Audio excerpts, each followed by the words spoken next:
안녕하십니까. 2020년 9월 12일 최병무 이펙트 시작하겠습니다. 추미애 법무부 장관의 탄핵 청원 또는 해임 청원 이런 문제에 대해서 청와대가 답을 내놨습니다. 그런데 그 답을 내놓고 여권이 엄호하기 시작하면서 추미애 법무부 장관이 결국 전임자인 조국 전 장관의 길에 들어서고 있는 것 아니냐, 이런 분석을 제가 하고 있는데 그 말씀을 드리겠습니다. 우선 청와대 청원에는 추미애 장관 해임 청원에는 24만 명이 동의를 했고요. 그 다음에 탄핵 청원에는 21만 명이 동의를 했습니다. 20만 명이 넘으면 그 동의에 대한 답을 내놔야 되는데, 청원인들이 얘기한 거는 이거는 지난달 중순에 마감된 것이기 때문에 최근에 아들 휴가 미복귀 의혹 이런 것들은 여기에 반영이 안 돼 있습니다. 청원인은 부당한 수사지휘권, 이건 한동훈 검사장에 대한 수사지휘권 이런 거죠. 그리고 윤석열 검찰총장을 수사지휘선상에서 배제한 거, 이런 것은 윤석열 검찰총장 찍어내기를 한 것이다. 검찰에 보복 인사를 했다. 이런 것이고요. 그 다음에 이런 부분에 관해서 이제 탄핵도 그렇고 다 같은 이유입니다. 거기에 대해서 청와대가 조목조목 반박을 했는데, 자, 보복 인사라는 부분에 관해서는 조직의 쇄신을 도모하기 위해서 진행된 검찰 인사다. 그러면서 검찰개혁의 일환이다. 그러면서 다시 검찰개혁 논리를 들고 나왔습니다. 조국 전 법무부 장관 때도 조국에 대한 검찰의 수사가 진행되자마자 검찰개혁에 저항하는 것이다, 이런 식으로 여권에서 반박을 했었죠. 요것도 똑같은 일이 벌어지고 있습니다. 그 다음에 채널A 이동재 전 기자 사건에 관해서 부당한 수사지휘권을 행사했다, 이런 청원에 대해서는 검찰총장의 최측근인 현직 검사장 한동훈이죠. 검사장이 수사 대상이다. 검찰총장에 대해 수사 공정성을 훼손한다는 우려가 제기되었기 때문에 부득이하게 장관이 수사지휘를 통해 이를 바로잡은 것이다, 이렇게 주장을 했고요. 법무부 장관의 지휘감독 권한은 장관이 검찰권 행사의 공정을 기하기 위해 부여받은 최소한의 민주적 통제장치다, 이렇게 주장을 했습니다. 이거 잘 아시지만 그 당시에 민주적 통제 얘기한 것은 조국 전 법무부 장관 당시의 일이었습니다. 그때도 똑같은 논리로서 지금 이렇게 얘기하고요. 더군다나 수사 공정성이 훼손된다는 건 자기네들의 우려죠. 이게 검언유착이라고 단정한 것은 추미애 법무부 장관이지, 사실은 객관적으로 보면 검언유착과 권언유착이라는 두 가지의 시각이 동시에 있었습니다. 그런데 추미애 법무부 장관은 수사 초기부터 이 사건을 검언유착이라고 단정하고서 밀어붙였는데, 그래서 지금 밝혀진 게 수사 다 마무리되고 이동재 전 기자 되고 한동훈 검사장 지금 이건도 제대로 못하고 있는 거 아니겠습니까? 그리고 그 인사팀 다 지금 사실상 해체됐는데, 자, 지금 이 순간에 한번 보십시오. 이게 검언유착입니까? 권언유착입니까?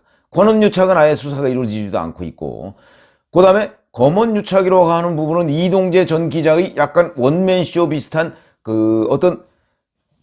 취재 과잉, 이런 것에 대한 강요 미수 혐의에 수사했던 것이 드러나고 있습니다. 그러니까 저는 이것을 사실은 검언유착 미수 수사다, 이렇게 제가 말씀을 드린 적이 있는데, 그렇기 때문에 이 부분을 수사 공정성 훼손은 자기네들이 스스로 제기해서 스스로 족쇄가 된 그런 문제인데, 이렇게 주장을 하고 있다, 그런 것이고요. 그러면은 해임 및 탄핵, 이거 이제 결론이 어떤 거냐, 이거에 대해서는 직접적인 답변을 하지 않았습니다. 그러나 이렇게 청와대가 답변을 한 내용을 보면 결국 추미애 법무부 장관에 대한 해임이나 탄핵 이런 건 없다, 이런 것이겠죠. 그런 의미를 간접적으로 내비친 것입니다. 이것은 바로 작년 8월 27일에 윤석열 검찰총장이 조국 전 법무부 장관과 그 가족에 대한 광범위한 압수수색을 통해서 수사를 시작했는데, 그때 여권이 보였던 태도하고 아주 유사하다. 그리고 지금 그 당시에도 보면 8월 초에 조국 전 법무부 장관을 임명한 이후에 중순께 계속해서 언론이 문제 제기를 했습니다. 그때 여권 조국을 옹호하지 않았습니다. 그러다가 8월 17일 압수수색이 시작되자마자 직후에 유시민 노무현 재단의 이사장을 비롯해서 여권이 일제히 나서서 조국 전 법무부 장관, 당시에는 후보자였죠. 후보자를 엄호하기 시작했습니다. 자, 추미애 법무부 장관 9월 2일 날 국민의힘 신원식 의원이 그 보좌관 청탁 문제를 비롯해서 여러 가지 의혹을 제기했습니다. 그로부터 9월 한 10일 이 정도까지, 9월 9일 정도까지 여권에서 별로 엄호에 나선 사람이 없었습니다. 서른 최고위원 정도가 좀 엉뚱한, 팩트도 틀린 엉뚱한 얘기를 들고 나온 거 외에는 엄호가 없었는데, 9월 9일 10일 이후부터 집중적으로 황희 의원, 김종민 의원, 오늘은 보니까 또 우원식 의원 이런 사람들이 나서서 엄호를 시작했습니다. 이 점도 조국 전 법무부 장관 사태 때와 닮은 꼴로 지금 가고 있다 하는 것이고요. 자, 조국 전 법무부 장관은 잘 아시지만 9월 2일인가 3일인가 기자간담회를 스스로 열었습니다. 청문회가 좌초가 된 것으로 판단을 하고 기자간담회를 열어서 자기 얘기를 전부 다 해명을 했습니다. 그리고 나서 청문회가 성사되니까 청문회에서 또 판박이로 해명을 했습니다. 자, 추미애 법무부 장관 침묵으로 일관하다가 엊그제 무려 하루에 4건의 해명 자료를 내놨습니다. 그 해명 자료 별로 적합하지도 않은 해명 자료를 내놨습니다. 이 점도 닮은 꼴이다. 그 다음에 조국 전 법무부 장관 잘 아시지만 아들 문제, 딸 문제 이렇게 나오기 시작하면서 아들, 딸이 굉장히 괴롭힘을 당하고 있다 그러면서 언론에 대해서 고발 이런 거 엄포를 놨습니다.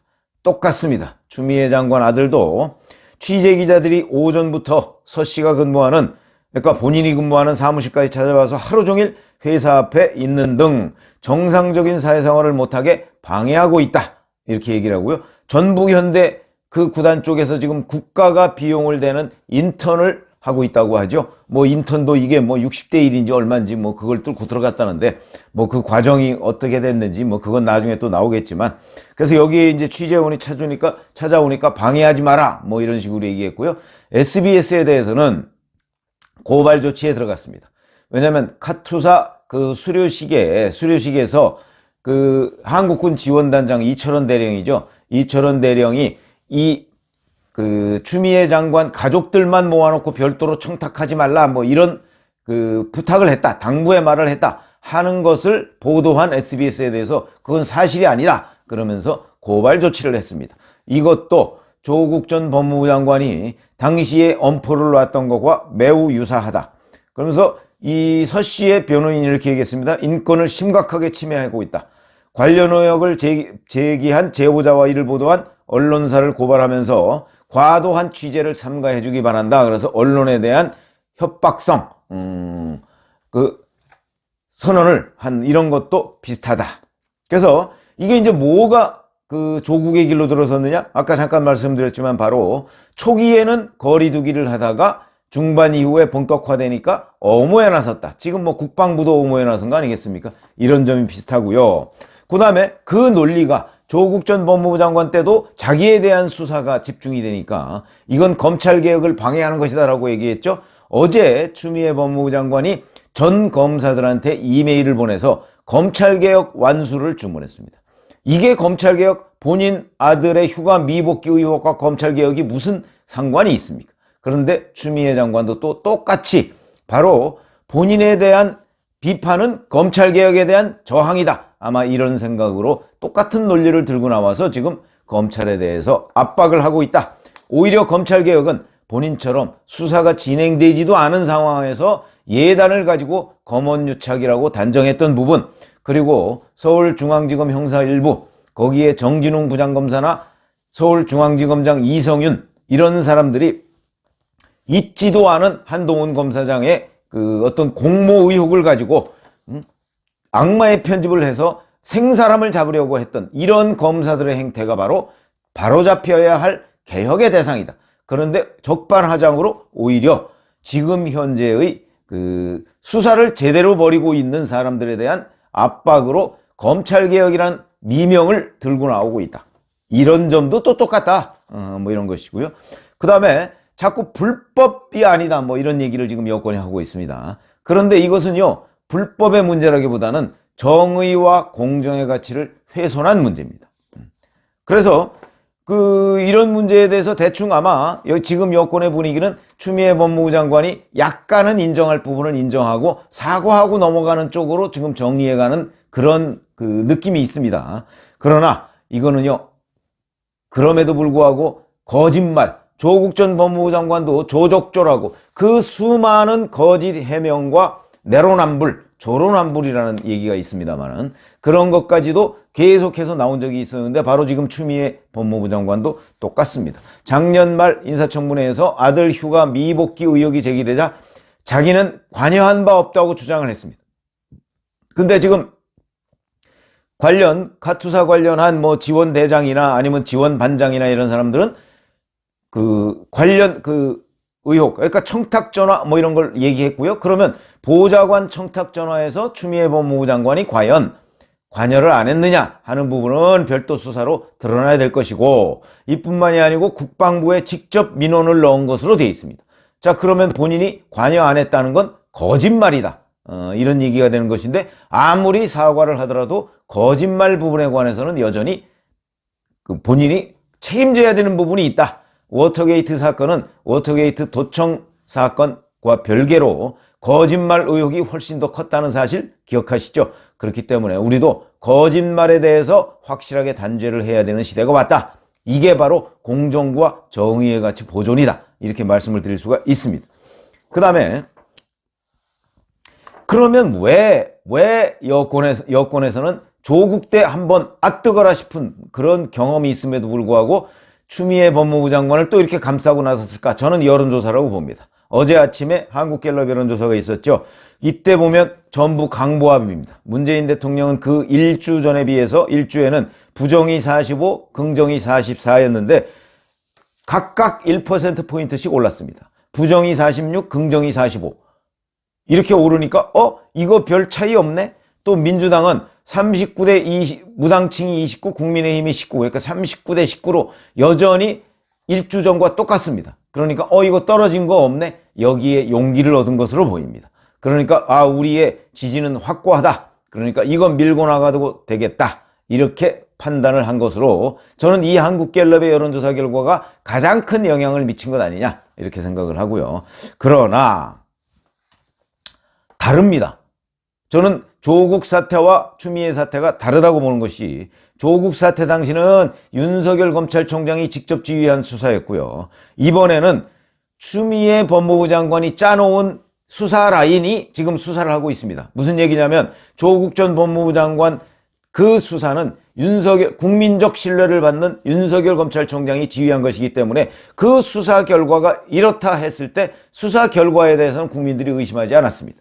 그러나 이번 수사 라인은요, 추미애 장관이 인사를 통해서 다 짜놓은 거 아니겠습니까? 대검에서 이 수사를 지휘하는 이종근 형사부장이라는 사람은 추미애 법무부 장관의 청문회 팀에 있었고요. 사실상 청문회 팀을 총괄했고요. 그 다음에 대검 형사부장으로 이 사건을 초기에 수사 지휘하던 김관정 전 형사부장이 동부지검장으로 내려갔습니다. 이 사람은 수사 지휘 때, 대검 형사부장 때 삼성서울병원 추미애 법무부 장관 아들이 진료를 받았던 거기에 대한 압수수색을 7월 달에 하자고 그러니까 그걸 막았던 그런 장본인이고, 지금 서울 동부지검장으로 가서 이 수사를 중간 지휘하고 있습니다. 이런 사람들이 지휘하고 있는 수사에 대한 결과, 이걸 국민이 믿을 수가 있겠습니까? 그렇기 때문에 바로 조국 수사와 추미애 수사는 다르다. 추미애 수사는 결론이 무혐의로 나올 것이 거의 뻔한데, 그렇기 때문에 이 수사에 대한 국민적 불신이 증폭이 돼서 이거는 다시 또 특임검사나 저런 쪽으로 넘어갈 가능성이 매우 높고, 중간에 윤석열 검찰총장이 수사보고를 받을 때 특임검사 내지는 특수본, 특별수사본부를 만들 가능성도 배제할 수 없다. 이런 점이 다르다. 그렇기 때문에 제가 결론은 추미애가 조국의 길을 가고 있지만 조국은 지금 재판받고 있지 않습니까? 조국처럼 이 추미애 사태도 굉장히 오래 갈 가능성이 있다. 우선 당장 지금 정기국회 회기 중입니다. 국정감사에서 있을 것이고요. 상임위에서 있을 것이고, 그 다음에 무엇보다 문재인 대통령이 임기 말로 가고 있죠. 힘은 빠지죠. 이런 상황에서 본다면 지지율은 자연스럽게 떨어질 수밖에 없는데, 이 문제로 지지율이 더욱더 지지율 하락이 가속화될 가능성이 있다. 이렇게 따지면 여권은 추미애가 조국의 길을 갈 수 있다고 생각할 수 있을지 모르겠으나 제가 보건대는 조국의 길이 아니고 그보다 훨씬 험로를 가게 될 것이다. 이런 말씀을 드립니다. 감사합니다.